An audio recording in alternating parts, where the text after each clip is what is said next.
What's the point if all there is pain and suffering? Do you want to die? Just say the word and I put you out of our misery. What do you care if I die? Do it. Isn't that what you want? Yes. Maybe this is karma for everything we've done. I know this world. It sucks. But at least it's real. We can get through this together. You really believe that? We will be happy again. What's your name? My name is Lincoln. Lexa, you think our ways are harsh?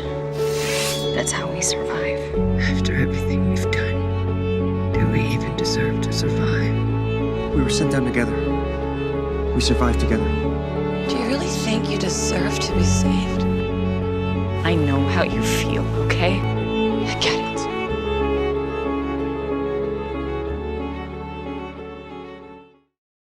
Après une saison 5 décevante sur ma chaîne YouTube, The 100 revient plus fort que jamais avec sa dernière saison, la saison 7. Attention, cette vidéo contient du spoil sur toutes les saisons, donc si vous n'avez pas vu les précédentes saisons, je vous invite à quitter la vidéo.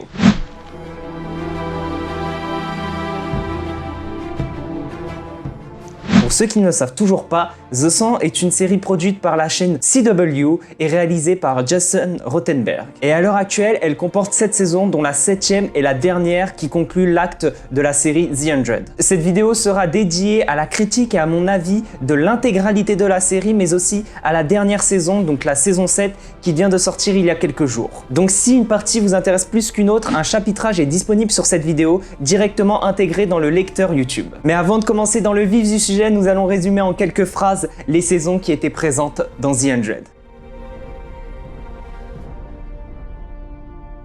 97 ans dans l'espace pour survivre à une guerre nucléaire, l'Arche n'est plus en état de fonctionnement pour le peuple. Les dirigeants vont donc décider d'envoyer 100 jeunes prisonniers sur la Terre pour savoir si la Terre est devenue habitable ou non. Mais Clark, Octavia, Finn, Bellamy et le reste du groupe vont faire face à la rencontre des Grenders, les natifs. Vont-ils devenir alliés avec eux? C'est ce qui se passe dans la saison 1.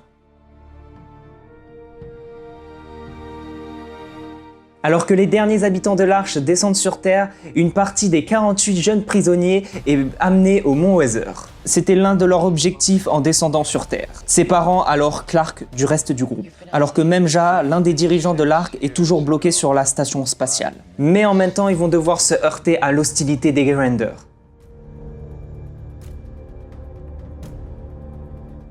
Dans la saison 3, cela fait 3 mois que Clark s'est exilé après avoir irradié le mont Weather pour sauver ses amis. Une sorte de paix a été établie entre les Skycrew, donc le peuple du ciel, et les natifs, mais elle a été mise en épreuve par un clan natif, la Nation des Glaces. Clark, toujours caché car beaucoup de personnes la recherchent, l'appelant maintenant la commandante de la mort, Wen Hedda. Et pendant ce temps-là, sur une île, Murphy découvre Jaha dans une villa avec l'intelligence artificielle appelée Ali. L'endoctrine pour la Cité de la Lumière ne fait alors que commencer. Maintenant que Ali a été détruite dans la saison 4, les natifs sont redevenus méfiants envers les Skycrew. La Nation des Glaces tente même un autre coup d'état à Polis. Mais ils vont devoir trouver une solution pour survivre aux réacteurs entrés en fusion, ceux qui n'ont pas été détruits par l'apocalypse. Alors que des alliances se forment entre clans, la course contre la vague mortelle de radiation appelée Premfaya commence. Mais la guerre entre les natifs et les Skycrew met en péril la survie des humains. Cela fait 6 ans que la vague mortelle de radiation a tout détruit sur son chemin, laissant donc Clark toute seule sur la Terre. Dans l'espace, Bellamy et les autres tentent de trouver une solution pour redescendre sur le sol, sans succès. Octavia, quant à elle, est devenue impitoyable et mène les Wine Crew dans une secte, se faisant appeler Blood Reyna et organise des conclaves de gladiateurs pour ceux qui enfreignent ses lois. Mais une nouvelle menace fait son apparition. Un vaisseau d'anciens prisonniers cryogénisés débarque sur Terre, afin de reconquérir le seul endroit viable de la Terre, appelé la vallée d'Aiden. Enfin, dans la saison 6, après la destruction de la Terre par les prisonniers, les 411 terriens encore en vie se réveillent après un sommeil cryogénique de 125 à bord de leur vaisseau spatial. À proximité d'Alpha, une autre planète tournant autour de 2 soleils, la Terre n'étant plus vivable, Clark et ses amis sont décidés à se montrer plus pacifiques qu'ils n'ont été par le passé. Toutefois, cette planète recèle autant de dangers que la Terre. Bon, maintenant venons à mon avis sur l'intégralité de la série. Ce n'est pas une partie de plaisir du dire du bien et du mal d'une série qui a nécessité plus de 8 ans de travail pour sortir ces 7 saisons. Mais bon, il faut bien passer par là. Mon avis est très mitigé sur la série, mais nous allons commencer par les points positifs.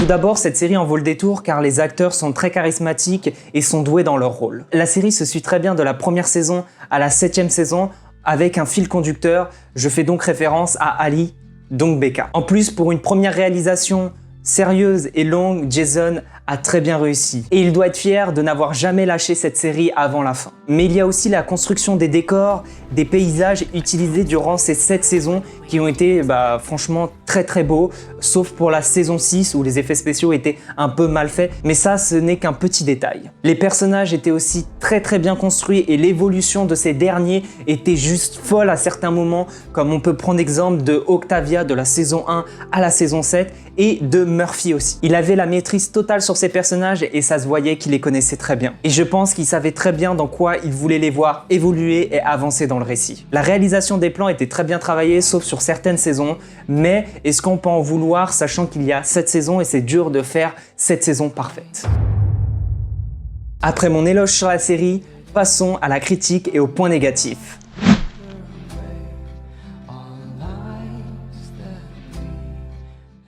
Je peux pas dire que la série est nulle.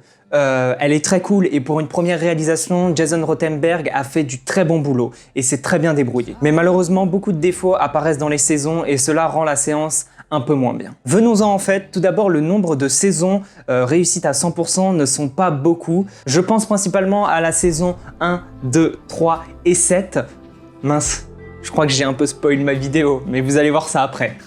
Pourquoi la saison 4, 5 et 6 ne sont pas bien? Alors déjà, il ne faut pas mettre ces saisons à la poubelle, juste il y a quelques éléments à l'intérieur qui m'ont pas vraiment plu et c'est pour ça que je les qualifierais de beaucoup moins bien. Prenons exemple de la saison 6 qui reste pour moi l'une des pires saisons, celle qui a été la moins bien travaillée de toute la série. Alors pourquoi? Parce que je trouve que l'intrigue a été très mal faite, que les histoires présentes à l'intérieur sont très anecdotiques et n'ont pas réellement d'intérêt dans la série. Elle sert juste à donner quelques petits éléments de la saison 7 pour qu'on comprenne mieux les événements qui vont suivre. Comme l'histoire avec les Primes, cela n'a fait qu'une saison et pouf, on n'entendait plus parler d'eux durant la saison 7. Enfin, je chipote, on en a entendu parler, mais malheureusement ce n'était qu'une histoire annexe de l'histoire principale de la saison 7 et du coup cela rendait moins bien. Enfin, je vais en parler plus tard. Dans la saison 6, ils ont voulu réinstaurer un climat de redécouverte comme dans les premières saisons, mais malheureusement ça a très mal marché car ils répondaient très vite aux problématiques ou à la question de comment ils sont là. Ils répondaient à la question très vite et du coup on se lassait car on connaissait le pourquoi du comment. Alors qu'au contraire, dans la saison 7, ils ont réussi à tenir la découverte, l'interrogation tout au long de la saison jusqu'au dernier épisode. Et ça, c'est très bien. Et malheureusement, la saison 4, 5 et 6 sont très faibles scénaristiquement parlant. Bon, peut-être moins la 4, mais la 5 et la 6, scénaristiquement parlant, c'est pas l'éclat, je vous avouerai. Mais même la mise en scène a été comme ça, a été très hasardeuse, très mal faite, très brouillon, je trouve, par rapport aux autres saisons qui ont été proposées. Quant au fait des choix scénaristiques, ils ont été catastrophiques, surtout sur les personnages. Pourquoi mettre ce personnage en avant et pas un autre, sachant que l'autre personnage, peut-être il va le mettre en lumière certaines choses et faire évoluer l'intrigue différemment. Mais ces choix, nous ne pouvons pas les critiquer car ils ont quand même réussi à construire quelque chose de solide sur l'histoire principale et non sur celle secondaire. Et dernier point à aborder, le fait que le réalisateur ne soit pas 100% d'accord avec ses acteurs. Je trouve ça dommage de tuer des personnages juste parce que les personnes ne sont plus d'accord avec le réalisateur ou qu'il y a une mésentente entre eux. Je trouve ça assez facile. Et pour moi, quand on crée une série de 7 saisons, il faut que le réalisateur prenne des pincettes sur les acteurs, soit proche d'eux pour éviter ce genre de drame et pour éviter de devoir changer le scénario juste parce qu'un acteur souhaite partir car il y a une mésentente dans l'équipe technique. Comme par exemple Ricky Whittle, celui qui interprète Lincoln. À cause de cela, nous n'avons pas pu voir les suites de ses aventures et la relation qu'il avait avec Octavia. Même si par la suite, ils ont réussi à rebondir sur l'histoire, à créer des choses cohérentes après son décès. Mais attention, c'est une situation qu'il ne faut pas reproduire. Enfin, maintenant, passons à mon avis positif sur cette saison 7. Pourquoi je l'ai aimé, pourquoi je ne l'ai pas aimé?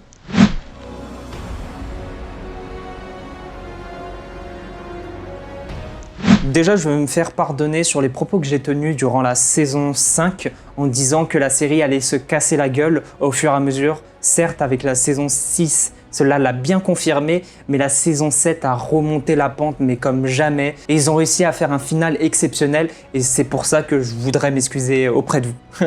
Donc oui, j'ai beaucoup aimé cette saison 7 et pour moi, ça reste l'une des meilleures saisons de toute la série. Alors je vais m'expliquer du pourquoi du comment. Tout d'abord, commençons par le résumé de la saison 7. Donc nous commençons après la mort des Prime. Dans le groupe, il ne reste que Russell, mais la disparition d'Octavia va rester un mystère pour certaines personnes qui vont partir à sa recherche dans l'anomalie. Ils vont tomber sur une ancienne civilisation qui était présente durant la guerre sur la Terre. Contrôlé par le berger nommé Billy Kendogan, le groupe de Clark va donc déclencher une guerre pour détruire cette civilisation qui sont omis de sentiments. Et ils vont essayer de percer le secret des pierres de téléportation et de la dernière guerre, une prophétie faite par le berger. Dans cette saison, on sent le travail scénaristique qu'il y a eu derrière et qui n'a pas eu forcément dans les autres saisons. On voit très bien que la dernière saison a été très importante à travailler sur l'esthétique, sur le développement de personnages pour conclure ce récit. En tout cas, je voudrais les féliciter par la trame scénaristique qui a été très bien introduite et très intéressante durant cette saison. On voit bien qu'ils ont pris référence à la première saison avec la découverte de nouvelles technologies, de civilisations et ils ont réussi à faire des références à la saison 1 qui était très bien quoi. En tout cas, elles sont mieux faites que les précédentes saisons qui révélaient tout dès les premiers épisodes et il n'y avait plus forcément de découverte derrière. Là, ils ont vraiment fait un travail sur tout le long de la saison en gardant le secret jusqu'au bout. Une envie de refermer la boucle de l'infini et de refaire comme à l'ancienne, c'est ce que nous a proposé le showrunner en prenant des plans de référence de la saison 1 et en les remaniant au goût du jour pour cette dernière saison. Comme par exemple Octavia et Hope, la fille de Dosia, faisant référence à la première saison et au plan avec la mère d'Octavia, Bellamy et elle-même. Comme je vous ai dit, rien n'a été laissé au hasard et ça, je trouve ça important, je trouve ça même incroyable de faire autant de références à la première saison.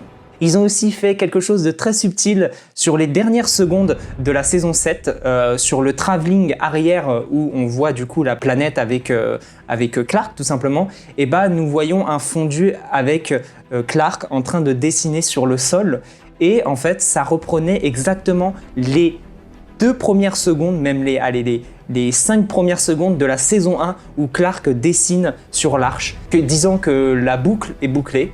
Et du coup, cette petite référence, c'était très bien et très subtil et j'ai beaucoup aimé. Il y a eu aussi de nouveaux personnages très attachants comme Hope ou Billy qui ont très bien été introduits dans la série. Le développement des autres personnages récurrents de la série ont été aussi monstrueux.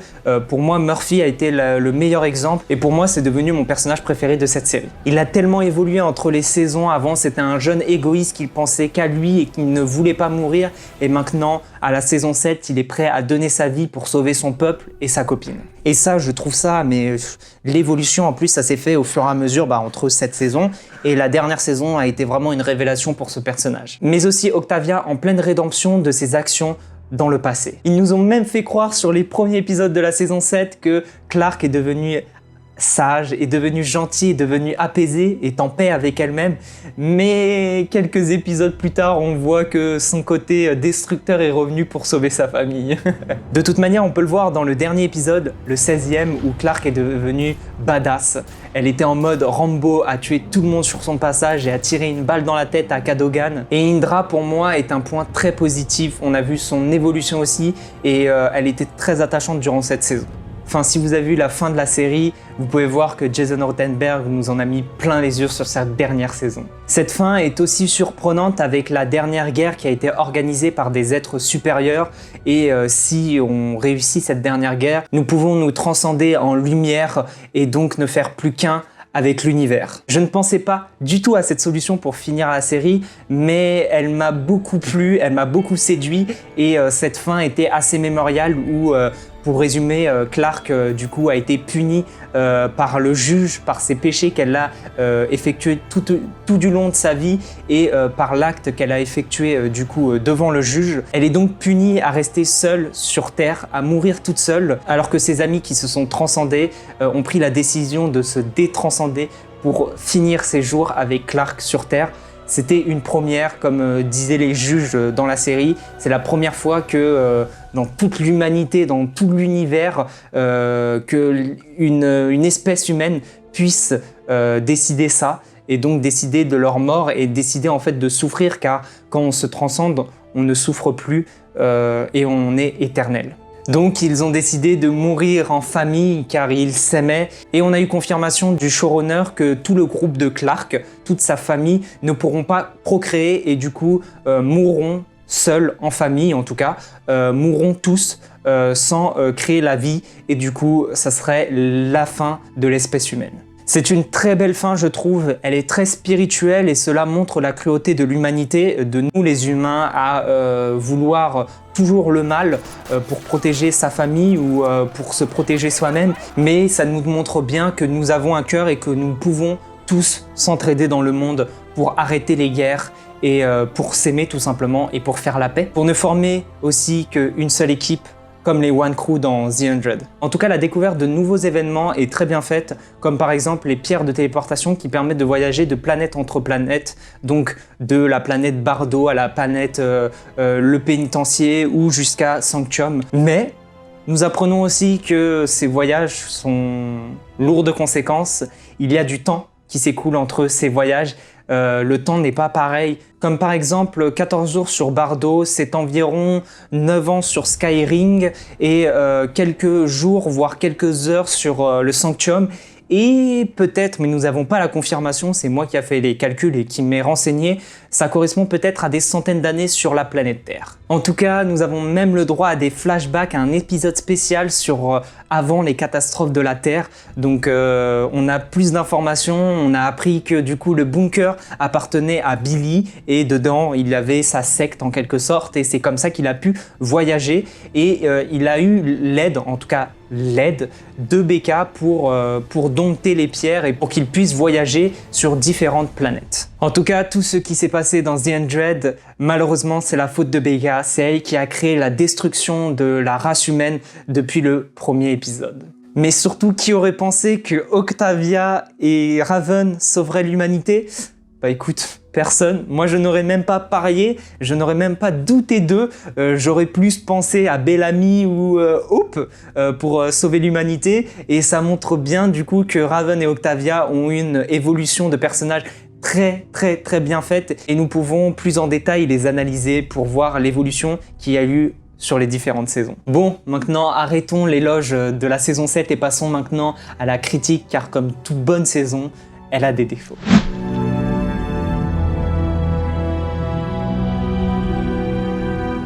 Commençons déjà par le plus grand absent et ma plus grande déception de cette série, c'était le personnage du coup de Bellamy, alias Bob Morley, qui a été totalement absent, qui n'a été présent que dans 4-5 épisodes et encore je suis sympa. Mais pourquoi réserver un tel sort à un personnage aussi apprécié ? Bah, selon les rumeurs, Bob voulait quitter progressivement son poste, tout simplement, sur la saison 7.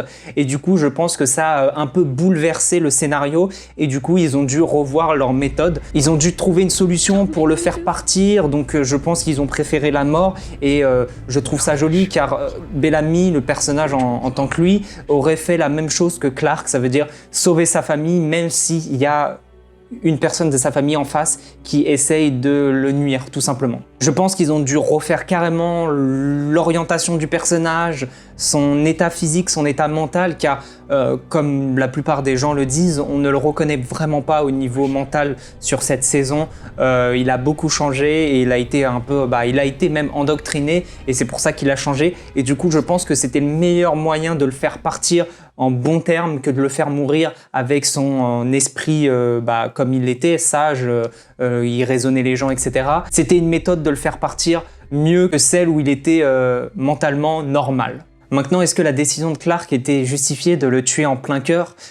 Pour moi, oui, parce que si vous ne savez pas, du coup, Bellamy a trouvé le livre des flashbacks de Maddie, et en fait, Maddie était la clé, et du coup, il allait le dire à Cadogan, et du coup, pour moi, elle a protégé sa famille, elle a protégé son enfant. Du coup, pour moi, c'était justifié, même s'il y a beaucoup de regrets dans le fond en disant, c'était quand même son meilleur ami, quoi. C'était en mode... ça fait mal au cœur en fait de voir ça. Ça fait très mal au cœur, mais Mel, elle avait mal au cœur. Mais même le fait quand elle l'annonce à Octavia et à Echo, je trouve la réaction des deux pas justifiée à 100%. Ça veut dire qu'elle lui pardonne parce que en fait il a changé tout simplement, il l'a remarqué. Sauf que, je sais pas, moi j'aurais plus vu de la tristesse et de la haine, mais voilà. De toute façon, on est habitué avec les actions de Clark, ses actions destructeurs. Mais bon, c'est comme ça, écoutez, on peut pas faire autrement. Moi, à la place de Bellamy, j'aurais bien vu Jordan, car il ne sert à rien dans cette série. Je suis désolé, il ne sert à rien dans cette série, à part pour pécho... Pardon, pour réconcilier Hop. Bon, d'accord, il a déchiffré le message des juges, etc. Mais il aurait pu le faire en tant que... comme Bellamy, en tant qu'endoctriné, en fait. Et il aurait pu le dire à Cadogan, voilà. Donc, pour moi, il devait avoir inversion des personnages. Sauf, non, pas la partie où il pécho, où Bellamy pécho Hop, non, tu vois. Mais il aurait pas dû mourir comme ça et je pense que ça aurait été mieux que Jordan prenne la place de Bellamy. J'aurais bien vu voir la réconciliation entre Bellamy et Octavia, mais malheureusement, ça se passera pas, on peut pas changer, sauf si je remonte dans le temps, mais... je peux pas me remonter dans le temps. Il y a aussi la trame scénaristique secondaire entre les Primes et les autres camps, pour moi qui a été totalement inutile, qui a été pas du tout nécessaire dans la construction de la trame scénaristique principale, tout simplement. Ça a apporté quelques petites évolutions à certains personnages comme Murphy, mais sinon, et quelques informations en plus, mais sinon, ça n'a rien apporté de plus, hein, vraiment. Bon, d'accord, le côté avec Shay Eda qui était dans le cerveau de Russell, qui l'a tué à l'intérieur et du coup, il a pris contrôle de son corps pour ensuite faire un coup d'état contre Indra. Mais sinon, il n'y a rien eu de fou entre les prisonniers, le clan des gens qui croient encore au Prime, la destruction du palace, enfin... ça ne servait à rien. En fait, ça permettait juste de remplir plus les épisodes, mais je me suis ennuyé sur cette partie-là. Mais vraiment, ça a été un mauvais choix de la part des scénaristes. Et en plus, ça ralentissait les actions des autres épisodes, parce que du coup, on se consacrait un peu plus sur Sanctum, alors que on voulait savoir ce qui se passait avec le berger, les pierres de téléportation, la dernière guerre, etc. Et du coup, j'aurais plus vu en fait une saison sur 13 épisodes, enlever un peu de matière sur cette trame scénaristique secondaire avec les Primes et faire que 13 épisodes et des épisodes vraiment très bien construits, avec beaucoup d'action et sans ce côté un peu ennuyant qui n'apporte vraiment rien à la trame principale tout simplement. En plus, le changement de trame était un peu bizarre, on avait des sauts temporels dans le temps entre Bardo, Sanctum, Skyring, enfin c'était beaucoup mélangé et au début, je vous avoue qu'au début de la saison, c'était un peu difficile. Mais après, on s'y est habitué et surtout, il y avait beaucoup moins à la fin de la saison, il y avait beaucoup moins de trames sur Sanctum. Il y a aussi les histoires avec, comme la saison 6, les décors étaient très mal représentés. Là, c'est pareil pour Sanctum, pour cette saison 7. C'est que c'est très mal fait, les effets spéciaux sont très mal faits, je trouve. Et je trouve que même les effets spéciaux de d'autres planètes qui sont beaucoup plus complexes à mettre en place au niveau logiciel, etc., étaient beaucoup mieux faites que juste Sanctum sur une colline. L'histoire de Sanctum sur une colline, je trouve les effets pas beaux, c'est pas esthétique, ça nous sort de la série tout simplement. Enfin, la position des prisonniers était assez floue, tout le monde avait peur d'eux et tout, mais au final, ils étaient pas si méchants que ça en fait. Hein. Même, je trouve que Shay Eda était beaucoup plus méchant. Il a quand même tué énormément de personnes, quoi. Il faisait beaucoup plus peur tout seul que tous les prisonniers réunis, alors que normalement, c'était des prisonniers de haute sécurité qui étaient dans Elysium. Donc, Je sais pas, c'était bizarre ça, les prisonniers. J'avoue que cette partie-là était assez bizarre. Et il y avait le fait aussi au niveau du un réacteur va exploser dans le Sanctum. Enfin, j'ai trouvé ça trop, c'est trop. Première saison, bah du coup la Terre a été explosée. Comment on dit, 4e saison, bah ils ont les réacteurs qui vont exploser. Enfin, je trouvais ça trop. C'était ok une référence pour la saison 1. Ou la saison 4 de toute manière, mais c'était trop, arrêtez avec les nucléaires, stop, on arrête ici avec le nucléaire. On veut du bardo, on veut des pierres de téléportation, point final. On veut pas de vos trucs de réacteur qui va exploser, c'était trop ça par contre. Voilà ce qui est de ma critique de la saison 7, il n'y a pas eu beaucoup de points, mais je trouve ça important de les aborder parce que une saison ne peut pas être parfaite, donc il y a toujours des défauts et je voulais les aborder avec vous. Maintenant, nous passons à la rubrique de qu'est-ce que j'aurais pu faire pour améliorer la série, pour qu'elle soit mieux à mes yeux en tout cas, car c'est que mon avis.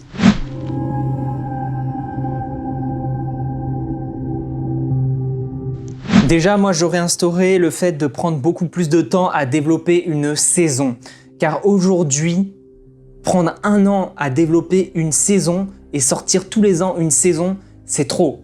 Pour moi, il faut instaurer un timing de 1 an et demi, voire 2 ans pour développer une saison.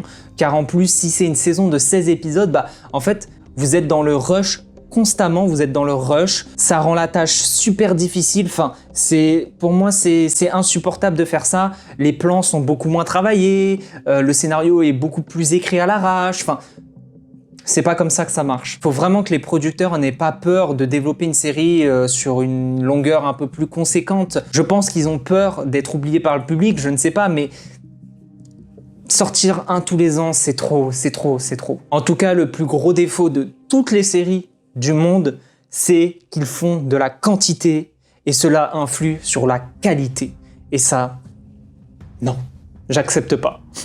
J'aurais aussi peut-être créé une série un peu plus dans la noirceur, dans des actions un peu plus gore, un peu plus horreur, car je trouve que ça rend beaucoup mieux des actions genre des guerres, etc., avec un peu plus de sang. Mais je pense qu'ils ne sont pas vraiment orientés dans ça, car en fait ils ont eu peur que la série ne fonctionne pas, alors ils ont préféré faire du tout public, faire du teenager pour vraiment s'assurer que tout le monde aime, que la série fonctionne, et du coup c'est tout à leur honneur, mais moi j'aurais vu un côté un peu plus gore, un peu plus sombre. Enfin, comme je l'ai dit plus tôt, moi j'aurais privilégié d'autres personnages sur la trame scénaristique, comme on peut prendre par exemple Jasper qui est mort. Moi je l'aurais laissé en vie, même si au fond de lui il était détruit de l'intérieur à cause des événements du Mont Weather. J'aurais bien vu sa réaction, son évolution au fil des saisons jusqu'à la saison 7, voir comment il aurait pu réagir face aux guerres. Peut-être il aurait pu avoir un avis extérieur, il aurait pu avoir une vision différente des autres, qui aurait pu faire changer la donne sur l'écriture, sur les actions que Clark et son équipe auraient effectuées tout simplement. Et je pense que ça aurait été un bon point parce que c'était un très bon personnage et il savait très bien jouer franchement, moi je l'aurais vu comme ça personnellement. J'aurais peut-être vu Bellamy plus en avant, je sais que c'est la série à Clark, mais mettre genre Bellamy en avant à certains moments, plus au-dessus de Clark sur certaines situations, comme par exemple la saison 5 avec les prisonniers, ou même le conflit entre les Grinders et Skycrew. Donc parce qu'il a une vision différente de Clark, il est moins bourrin, il est plus réfléchi, et à certains moments j'aurais voulu qu'il soit plus mis en avant que Clark tout simplement. Et ça a été vraiment une déception, et c'est ce que j'aurais fait moi personnellement. Enfin, mon plus grand regret et ce que j'aurais changé, c'est le fait que Maddie ne soit plus mise en avant durant ces saisons. Ça fait 3 saisons que Maddie devient de plus en plus invisible. Saison 5, elle était présente, elle était très bien. Saison 6, on l'a pas forcément beaucoup vue. Et saison 7...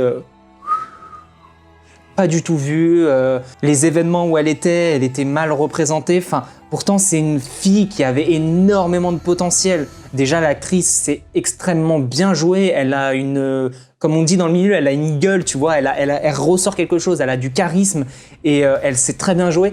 Et en fait elle s'est effacée tout au long de la série jusqu'à sa mort, qui était pour moi nulle sa mort. Donc Si vous ne savez pas, enfin vous le savez, mais du coup la mort qui a été la mort cérébrale, enfin la mort physique, et elle est restée, il n'y avait que son cerveau qui marchait, mais elle était paralysée car Billy avait trop forcé son cerveau sur le lavage de cerveau, sur récupérer les informations des anciens commandants, etc. Et sa mort était pas belle. Et après, est-ce qu'elle était vraiment morte? Non, mais bon, voilà. Moi, je l'aurais plus mis en avant aux côtés de Clark pour l'épauler sur certaines situations, ou même pour donner des conseils des anciens commandants, car elle a encore ses souvenirs de certains souvenirs des commandants, et du coup, ça aurait pu aider Clark, et le fait qu'elle ait vécu tout ça avec la flamme et les commandants, ça l'a rendu beaucoup plus mature, et du coup, moi, j'aurais plus vu un avis, ça serait un avis extérieur par rapport à Clark qui est en face, et elle aurait pu raisonner Clark sur certaines situations, ce qu'elle a réussi à faire dans certains moments de la saison 7. Du coup, très déçu qu'elle soit mise en retrait. Moi, je l'aurais propulsée en avant. Je l'aurais propulsée en avant, cette gamine. Voilà comment j'aurais amélioré les choses de cette série. Alors certes, c'est que mon avis, mais pour moi, elle serait parfaite avec ces aspects-là. La qualité des plans, la noirceur des saisons et le changement des personnages principaux. Enfin, est-ce qu'il y aura un spin-off ou des spin-offs? Très très bonne question les amis.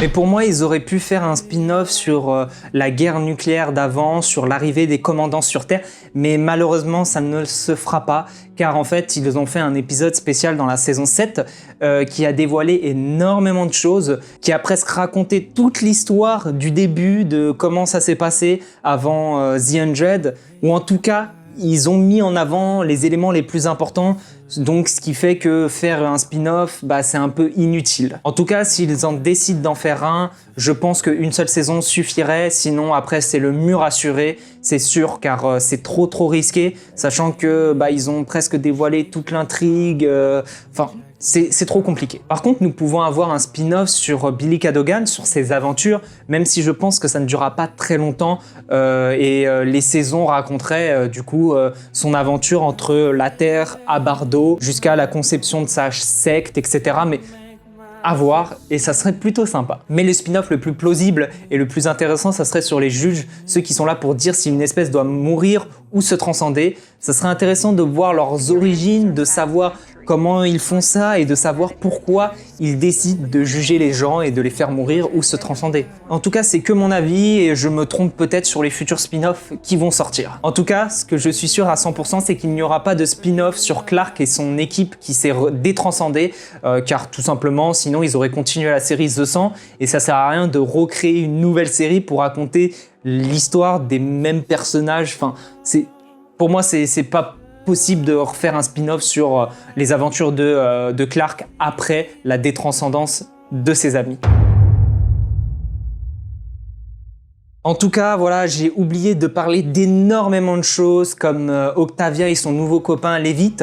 Je suis désolé si je le prononce mal, mais qui est tombé amoureux d'elle juste en exploitant son cerveau. Yes, super petit copain.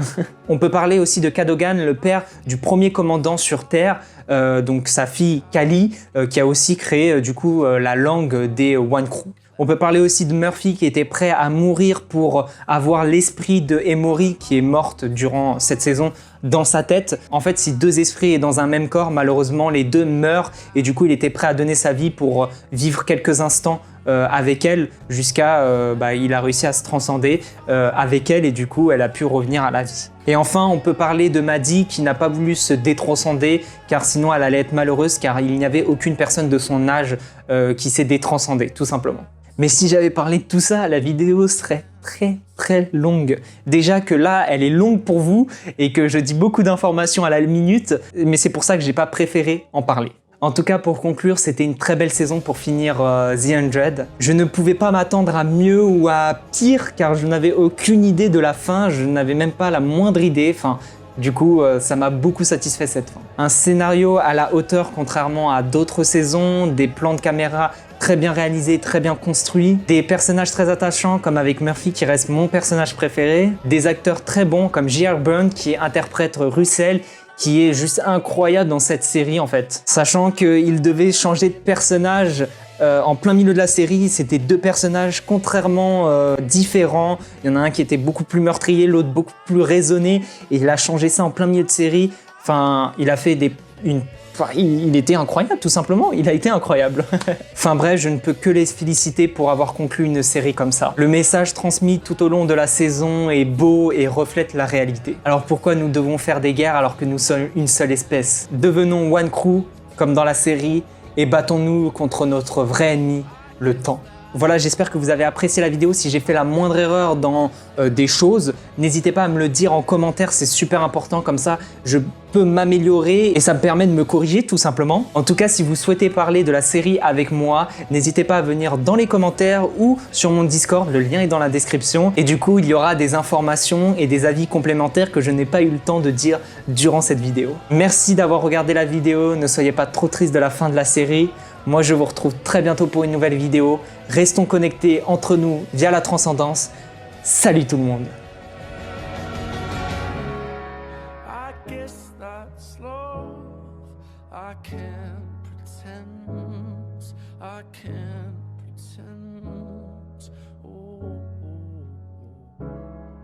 I guess that's